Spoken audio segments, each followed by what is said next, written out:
खुलुमबाय बे समाव बडलेण्ड इंखं टेलिभिजननि स्टुडिय'आव आं मिथिका नार्जारी दिनै मोनाबिलिनि गाहाय रादाबफ्राव दङ। गिबि मन्थ्रिया गुवाहाटी नोगोरमायाव गेसजों सालायग्रा गं 100 बास सिबिथाय बेखेवदों। जालुकबारियाव 7.65 mm पिस्तलजों लोगोसे साथाम हमदों।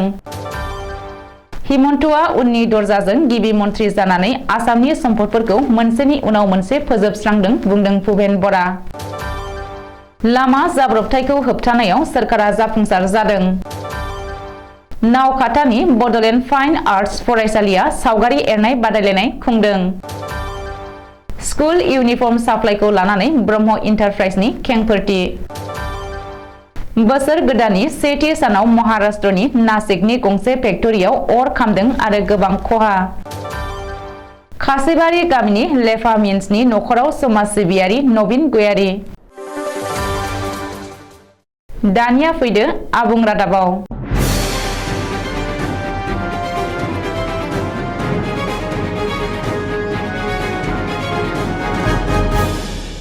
गोदान बोसोर 2023 नि गिबि सानावनो आसाम रायजोआरि हान्थामेला बिफाना आसामबासिनो जर'खा अनथोब होदों। रायजो राजाफोरनि थाखाय गुवाहाटी नोगोरमायाव दिनैनिफ्रायनो गेसजों सालायग्रा गं 100 बासफोर सिबिथायखौ जागायबाय। गिबि मन्थ्रि डक्टर हिमन्त बिश्व शर्माया दिनै गुवाहाटी नोगोरमायाव गेसजों सालायग्रा गं 100 बास गारिनि सिबिथायखौ बेखेवनानै होबाय। क्लाइमेट चेन्ज आरो ग्लबेल वार्मिंखौ होबथानो नाजानायनि गुबुन मोनसे हाबाफारिजों गुवाहाटी स्मार्ट सिटी लिमिटेडआ आसाम रायजोआरि हान्थामेलानि बिफाननो गं 100 गेसजों सालायग्रा बास गारिखौ अनसुंथाइ होदों आरो बे बास गारि सिबिथायखौ गिबि मन्थ्रि डक्टर हिमन्त बिश्व शर्माया दिनै बेखेवनानै होबाय।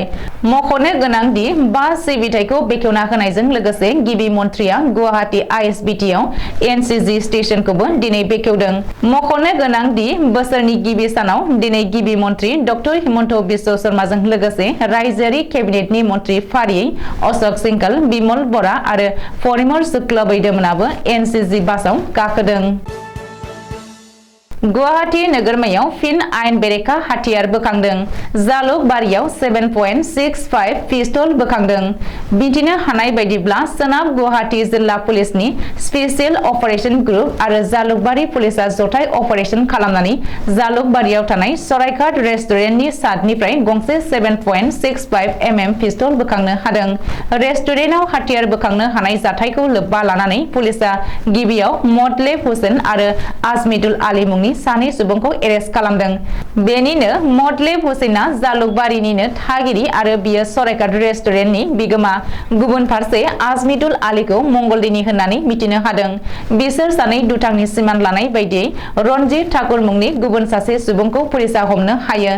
रनजित ठाकुरा सासे नापिद आरो बियो बिहारनि थागिरि।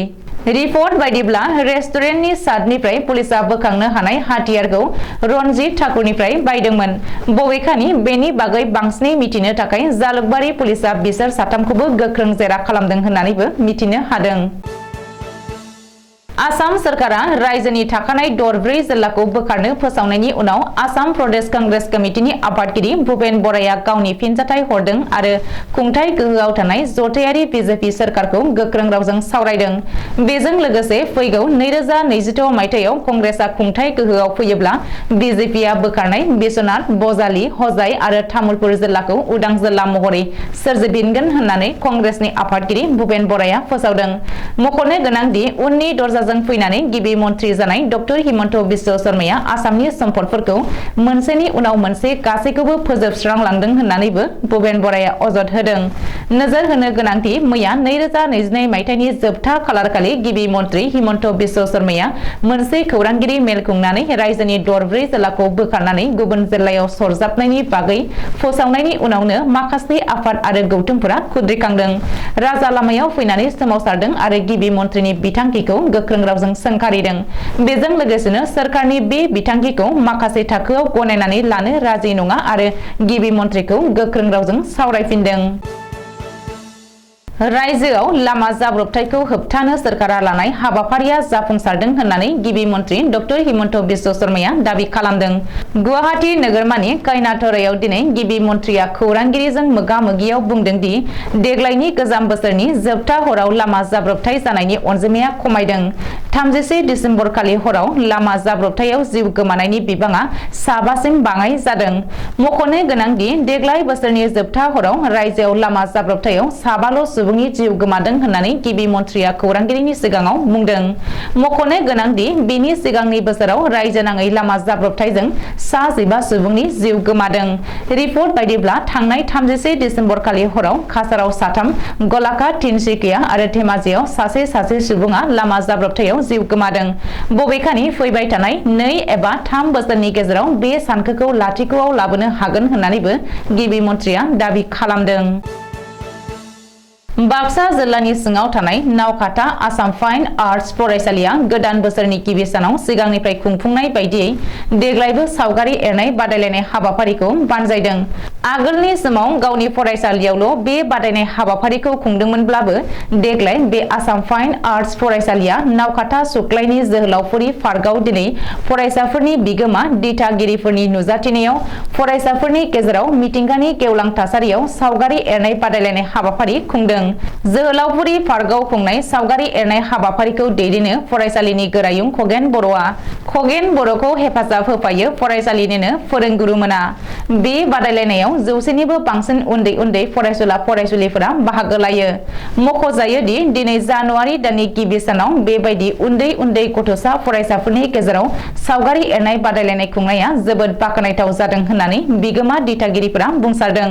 लोगोसेनो आसाम फाइन आर्ट्स ससाइटि मुङै दिनै गोदान बोसोराव सोलायनानै बड'लेण्ड फाइन आर्ट्स एकाडेमि मुं होनाय जाबाय होननानै फोसावदों गोरायुं खगेन बर'आ।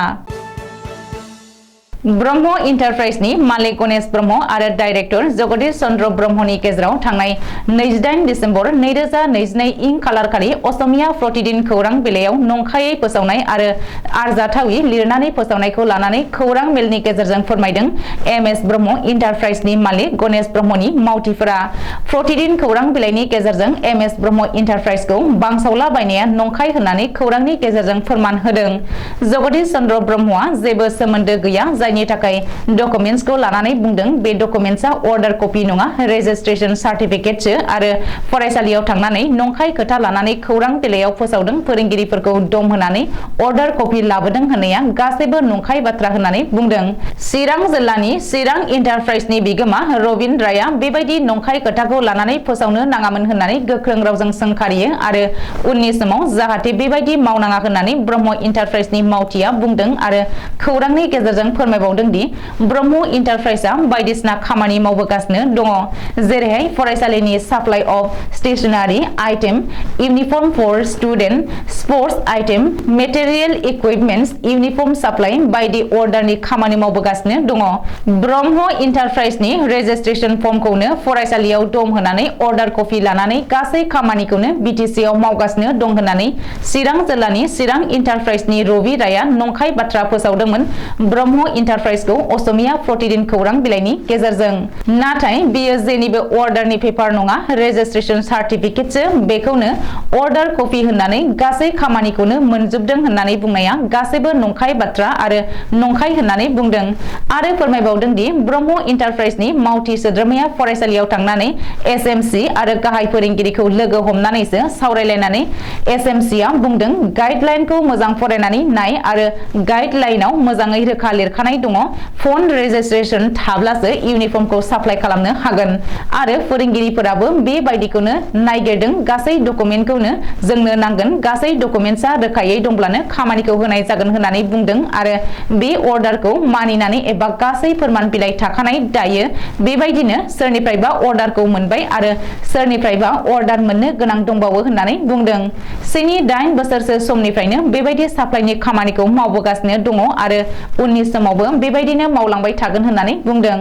बेनि थाखायनो खौरांनि गेजेरजों फोरमायबावदों दि माखासे नंखाय बाथ्रा फोसावनायनि थाखाय रबिन राय आरो साप्लायारनि हेंथायै उननि समाव बेबायदि खालामब्ला आयेननि राहा लागोन होननानै बुंदों। बोसोर गोदान 2023 नि सेथि सानाव रबिबारखालि फुंनि 11 रिंगासोआव महाराष्ट्रनि गंसे फेक्टरियाव गोख्रों अर खामदों। नासिकनि मुन्डेगाव गामियाव बे जाथाया जादों। सुलुङाव फोरमायनाय बायदिब्ला फेक्टरियाव थानाय गंसे बयलारआ गाव हारसिङैनो बेफ्रुनानै अर खामदों। जाथायनि उनाव गोबां फायार फाइटिं इउनिटनि दमकल गारिया फैनानै अरखौ खोमोरफैदों। नाथाय अब्लाबो अरखौ खोमोरनायाव फेलें जादों आरो जाहोनाव बेसेबां खहा जादों बेनि जेबो रोखायै मिथिनो हाथ'नाय जायाखै। समाज सिबियारि नवीन गयारिया दिनै 2023 मायथाइनि 1 अक्ट' रबिबार खालाराव लेपा मिन्स मुंनि सासे बेंगुरा अंगहानि सुबुंनि सेराव खौरां लानायनि गेजेरजों फैनानै लेपा मिन्सखौ हेफाजाब होनायनि थांखि लानानै बिनि खाथियाव फैदों आरो लेपा मिन्सनो जा एसे हायो दखाननि माखासे मुवा बेसाद लाबोनानै होफैदों दखान होनाय नुनानै। मानोना लेपा मिन्सआ बोलोनि जेबो खामानि मावनानै जानो हानायनि अबस्था गैया, बेनिखायनो दखान होनो आखायाव लादों। बेखौ नुनानै समाज सिबियारि नवीन गयारिया हेफाजाब होनो आवगायबोनानै दखानाव फाननो थाखाय गावनि रांजोंनो बायनानै होफैदों दखानाव फाननो थाखाय आरो बुंबावदों दि गावनि मिथिनाय बायदिब्ला लेपा मिन्सआ सरकारनिफ्राय जेबो अनसुंथाइ मोनाखै होननानै बुंदों आरो जायगानि एबा 21 नं सालबारि बियाबनि TCLCCनि मासिगिरि बिनोद मुसाहारिखौ खावलायदों दि अरुणोदय स्किमखौ बानायनानै होनो थाखाय खावलायदों आरो लोगोसेनो जाला डेभेलपमेन्ट ब्लकनि अफिसारनिसिमबो खावलायदों जाहाथे लेपा मिन्सनो माबा मोनसे मोजां सुबिदा खालामनानै होयो। लेपा मिन्सआ लेंग्राबाबो थाबायनो हायाब्लाबो सान्द्रि संग्राय दरजा जेखाइ खबाइ बायदि बायदि हेबनोबो हायो, नाथाय लेंग्राखाय गोजानाव फानहैनो हाया। जा सासे न'आव फैनानै लांफैयो बेनोनो फानहरो आरो बियो बे रांजोंनो न'खर सालायो। दिनै मोनाबिलिनि रादाबा एसेनोसै। गोजोन्थों।